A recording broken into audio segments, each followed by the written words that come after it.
Hello everybody and welcome back to Juno New Origins, where I've been thinking about what an adapter here would look like. I'm 99% certain that we would need one. I don't think that a B-sized docking port will couple into an RF-sized adapter either.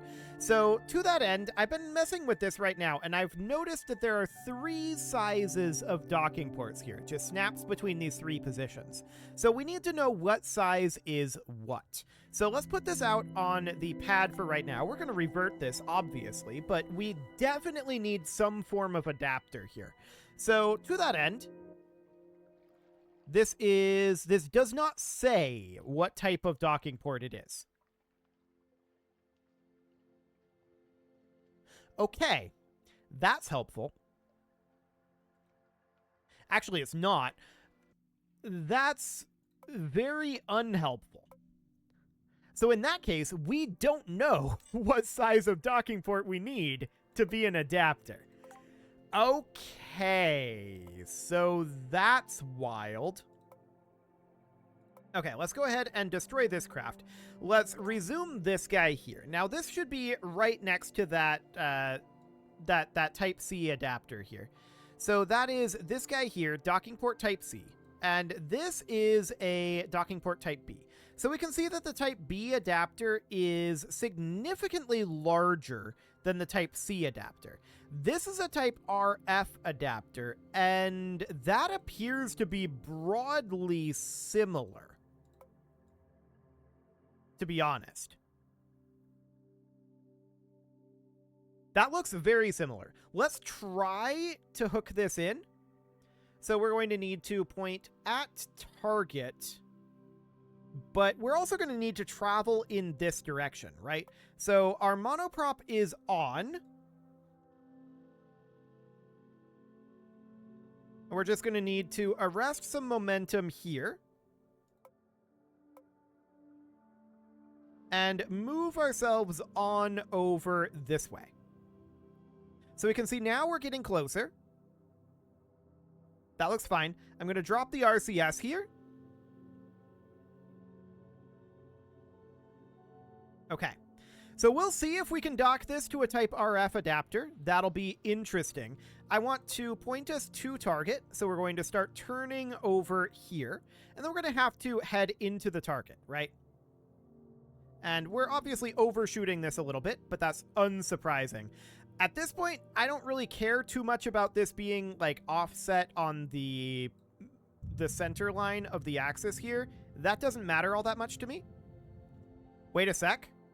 This is trying to dock.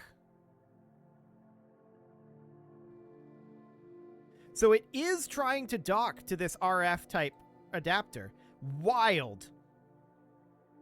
Okay, so I'm using monoprop here to turn ourselves over a bit, and now I'm turning off the monoprop. Okay, we're going to have to turn that back around a little bit. And apparently we can dock to the RF adapter. That's wild stuff. So at this point, what we need to do is we need to detach the sphere. And then we just need to deorbit this. So yeah, that's pretty insane, actually. And apparently we're just clipping through everything. Okay, cool. So that's all fine.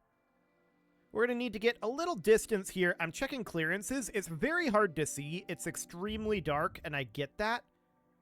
I want to just get ourselves a little bit of distance here, and we're going to keep our speed pretty slow until we're clear of the station. But all we need to do now is deorbit this thing. And the contract appears to be working. I don't know why they have different names for these 2 docking port sizes then. So there's only the 3 docking port sizes. There's size A, which I believe is the large size. There is size B, which is the 50% size. So size A would be 100. Size B would be 50%. I really don't like the angling on this, but it doesn't matter. Size B would be the 50% size, which apparently is the same as size RF. Okay.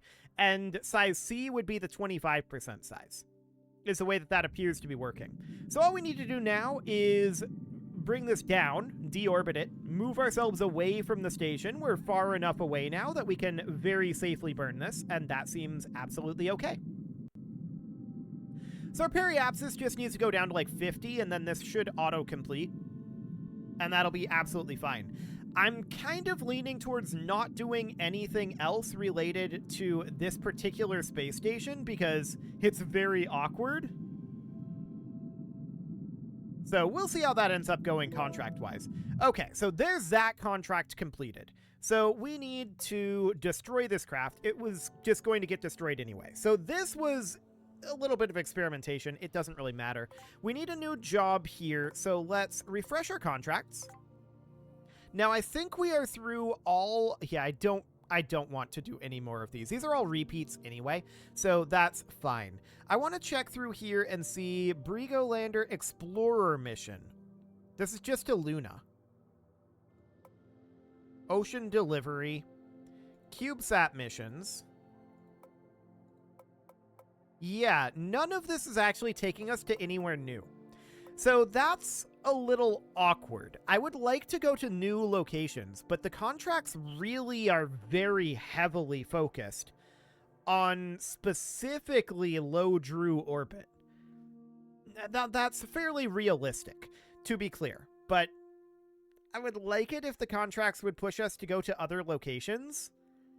Unfortunately, they just don't. We could refresh this again and see if this comes up with anything. More station modules. No thanks. Luna rover, Luna flyby, Silero orbit. At least that's another planet, but we've already been there. Samples from Drew's biomes, TT orbit. We've already been to all of these locations. So I think we're done with all progression contracts. And at this point, I would like to start thinking, let's see, Planet Studio. We can't really access the map from this screen, can we? We would have to resume this flight in order to access the map, and we can start thinking about where we might want to go. Now, in terms of money, we're not going to get paid for this. So that's, you know, definitely something to be concerned about. We could at least hop over and do like an orbital mission around some of these.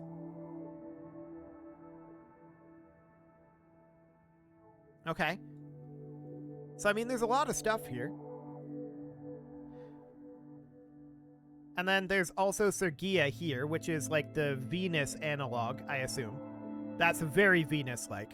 So that's absolutely fine. And then there's the Mercury analog here. That is incredibly molten on this side. Incredibly, incredibly molten. Okay, so this is probably going to be much more difficult to land on than in KSP. So we would want to land on the night side because that's, you know, not pure fire. We might want to have like some sort of a unmanned lander that we just send to each of these. Handrew's Comet and Atraitus. Okay, what is Atraitus? This is a Jupiter analog. Okay, and it's got several moons. Sure. So we can definitely go land on a few of these. We could have some sort of a lander design that's intended to be able to land on every one of these. Atraitus. Okay, that sounds like that's an ice giant analog. That is definitely an ice giant. Okay, so that is good to know. Each of those have several moons as well. And then, of course, there is Handrew's Comet out over here. I'm wondering... Oh, yeah, that's a very elliptical orbit. Okay. And then the comet itself is, I'm sure, very, very small. Yeah, that's definitely very small. So there's several locations that we can go, for sure. We can think about what a... And we're just going to undo an exit. We're going to think about what a unmanned lander for this might look like, right? And the idea would be that this would be, in theory, able to land with only minor modifications on all of these. And I would like that to be fairly economical as well. So this should be quite small. It should be able to land on Low and high gravity surfaces. That's going to be complicated. Maybe we don't even need it to be a lander. Maybe just an impactor would be enough. We could definitely do that. We could have it on some higher gravity things be an impactor, particularly on the giants. There's not really a surface to land on exactly, right? So that's definitely something to think about. I would definitely like to have some gyro battery volume, or rather gyro volume here. So something like that. And then the actual craft itself can be quite minor, really. It wouldn't need to have much weight to it. Something like this, about 1 meter of fuel, is probably more than enough. We would use just a teeny tiny spirit engine to move this around. Maybe multiple of them. Because I'm looking at that thrust to weight and thinking, we could probably get a little more out of that. So this is currently monoprop. I would like this to be liquid most likely. Full flow staged is going to be wildly overpowered for this. We're going to go for pressure fed. Carolox should be absolutely fine here, and we would be looking for vacuum optimization. So nozzle length would be maximized, nozzle throat size minimized, gimbal range is fine. What nozzle shape do we want here? Well, we can see the specific impulse is 284 seconds, 295 with the delta. So delta it is. So we would do something along the lines of that, and then we would have like 4 of these, 11.8 minutes, and the overall delta V of this, in theory, would be 4.63 kilometers per second. Now, this is not necessarily going to be like the end-all be-all, right? We're going to add a little bit more mass to this, for sure. And this game doesn't really have like antenna or anything, does it? We could have some piston legs on here, just in case we do end up landing. So we can have this be about here or so. Like that. And then if we wanted these to be extended, it would be, yeah, about like that. That seems okay. So they're relatively light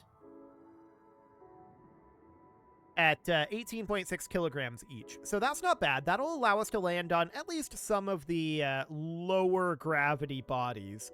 So this would be like a moon type lander. This wouldn't be great at landing on planets necessarily, but that's okay. It's also quite cheap. So there's that. Okay, so I'm thinking then that we're going to need some amount of solar power. So I'm thinking a solar panel array in like these areas here. So that would end up going about there, I think. And then we would mirror it like that. So you can see our delta V is definitely dropping. I'm interested in maybe bringing this down to like 1.5 meters. So adding 50% more fuel. Now, this is going to definitely cause some thrust to weight changes. But what I'm interested in now is, how is this looking? Actually, kind of okay. And keep in mind, we can always just drop these down like that. Okay, so that looks reasonably fine for now. So this thrust to weight isn't phenomenal, but this is 4.38 kilometers per second. Now, I do want to move these guys in a little bit more for interstage purposes. So something like that should be fine. We could also, in theory, have a hemisphere up top like this.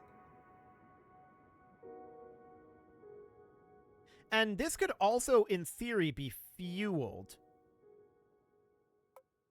So this fuel tank would have Carolox, like that. So that'll bring a fair amount of additional fuel, right? Now this is saying 2.43. This is because it's not fuel flowing down here. That's fine. We'll deal with that later. So that's absolutely understood, and this would just be a very minor thing, right? Now, if we were looking to have this be... If we were looking to have this be something that is coming down on a planet with an atmosphere, an appreciable atmosphere, we would definitely be able to put in some chutes. So these would mostly be drogue chutes, and we just modify them into being kind of non- or quasi-drogue chutes. It'd be kind of a thing. So that would be the overall concept there.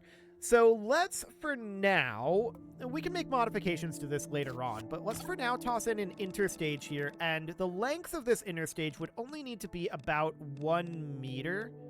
So something about like that. And then we can have a second stage here, which is intended to be like an orbital insertion stage. So this is for our initial liftoff, and maybe this would be like an interplanetary transfer stage, at least partially as well. We can definitely think about something like that. And we would use possibly... The Wyvern seems like pretty major overkill here. I don't think we need it to be full flow staged combustion for sure. I'm thinking either electric or pressure fed. Electric is way higher specific impulse in vacuum, so it would be something kind of like this, right? And we would boost up that nozzle length to be like that. The nozzle throat size we could have be minimum as well, and you can see here that would be 5.62 kilometers per second, but that doesn't count this up here. It's going to be very significant in terms of how far this can go, and this is still not even 1 million at this point. This is quite cheap. So that's looking good. Then we would think about an interstage here, and of course that would need to be, yeah, that long, something like that. We would boost up this length to be somewhere around 15 meters or so. I'm thinking maybe another Methalox engine here. And this would be like a Titan would be very expensive. A Wyvern would also be very expensive. I think a Titan would probably be overkill. If we put this in here, we would want this to be atmosphere optimized, right? And I see that this decided to bow itself out a little bit. I think this is supposed to be 1.1 meters, I think. So like that. Okay, now this engine is going to be a little too much. So this is Hydrolox. Okay, let's actually get rid of that, and let's make sure that this is a Methalox engine. So that would be this guy here, and that's very expensive. But I'm wondering right now, if we do this at altitude of 0, specific impulse is 305, and then if we go through these, 14, 109, 193, 271, 305 for full flow staged. So full flow staged is the way to go here, in theory. But we'd also want to, like, get rid of some nozzle length, or at least only have some nozzle length, right? In terms of our thrust to weight, the thrust to weight is way too high, so we can cut costs here by cutting this down to minimum nozzle throat size.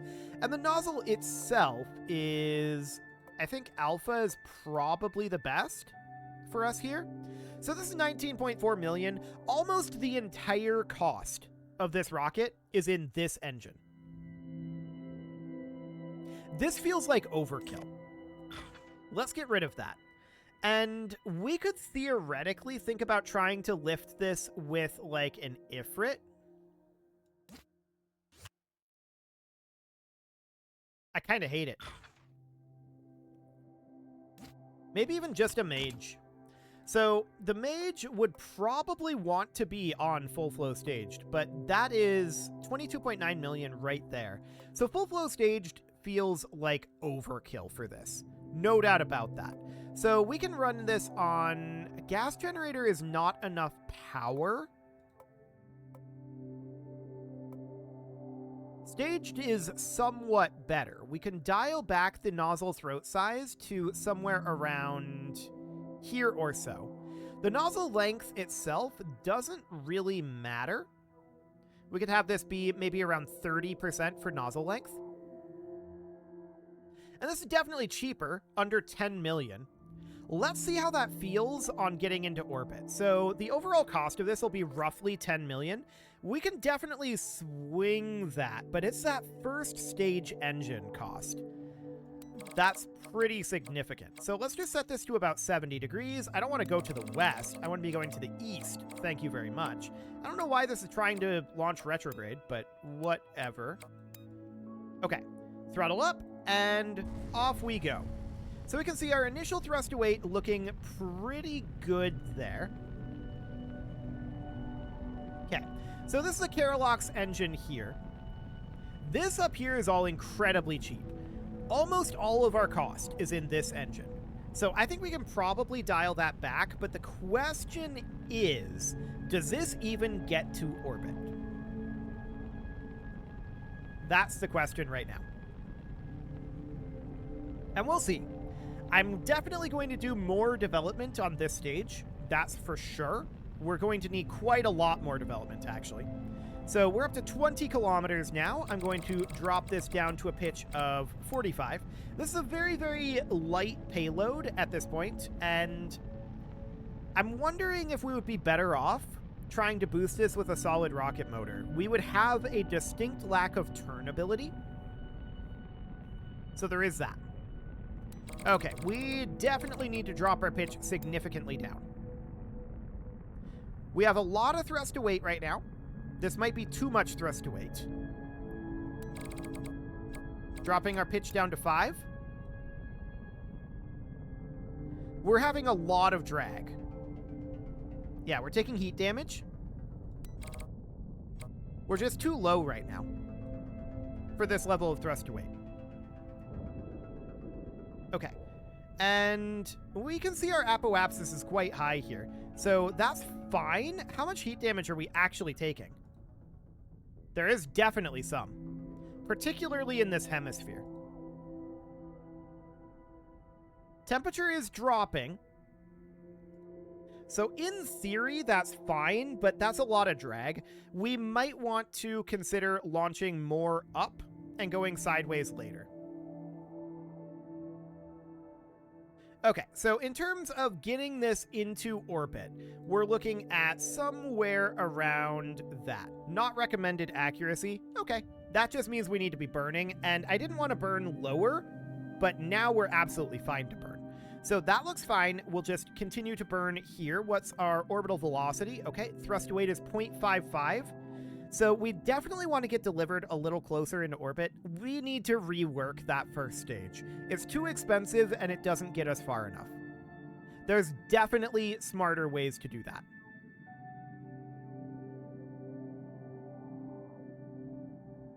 Okay, I'm going to put this up at a 5-degree pitch right now. And we can extend our solar panels. So there we go. So at this 5-degree pitch, the hope is that the time to apoapsis increases a bit, but the coast time there is definitely not optimized. There's no doubt about that. That first stage needs work. I want to cut its cost and increase how far it takes us. So there's definitely work to be done there. We can see this time to apoapsis still going down. If we took this up to 15, it's probably still going to be going down. The thrust weight here is only 0.61. This is intended to be used in full vacuum. I mean, we are in full vacuum now, but this is intended to be used significantly later. This is intended to be used after we achieve orbit. So that is going to require some dialing in. We see time to apoapsis still coming down here. What happens if we take this all the way up to 70? Okay, so that's time to apoapsis increasing, actually. It went from 14 to 15. Yeah, that's going up. So this can theoretically make it into orbit, but it's going to be at the cost of significant DV here, which I would really prefer not to do. That's for sure. I would prefer not to burn like this. So let's pull this back, and we're going to have to rethink this ascent stage here. It's going to need a fair amount more power in it. Not necessarily thrust. Not necessarily thrust. We could think about having this be SRB powered, but we will have issues with turning in a gravity turn if this is SRB powered. So an Ifrit would be a lot cheaper than that engine that we just had. There's no doubt about that. We can ramp up the size to be like something like this, 180 or so. We could crank down this nozzle length. And this would be 8 thrust to weight. So we would absolutely not need this level of nozzle throat size. or this level of chamber pressure. Something like this would theoretically be okay. Wait a second. Starting thrust to weight of 1.78. Okay. That burn time is not for this. Sure. 71 seconds. So this is going to be awkward. No doubt about that. It's way cheaper, though. So that's good. That's a cost of about 40% of what the original cost was. I don't think that this is going to be particularly effective, to be clear. However, we are able to turn this with our reaction wheel to some extent. The question is, how controllable is it? I'm also noticing that we're in ramp down with our thrust gain, or rather our thrust drain. So we're going to need to change that, that's for sure. Because we're losing delta V as we go through this. So that's absolutely noted. Our thrust to weight is going up, but why was I saying we're losing delta V? Of course we are. That's how that's intended to go. We're gaining thrust to weight, so that's okay. Note how we're pitching over here, and we're having, or actually we're yawing, but we're having a really hard time holding this attitude. That's understood. This is because this reaction wheel is just struggling right now. So this isn't going to get us to where we need to go, but it's an interesting experiment nevertheless.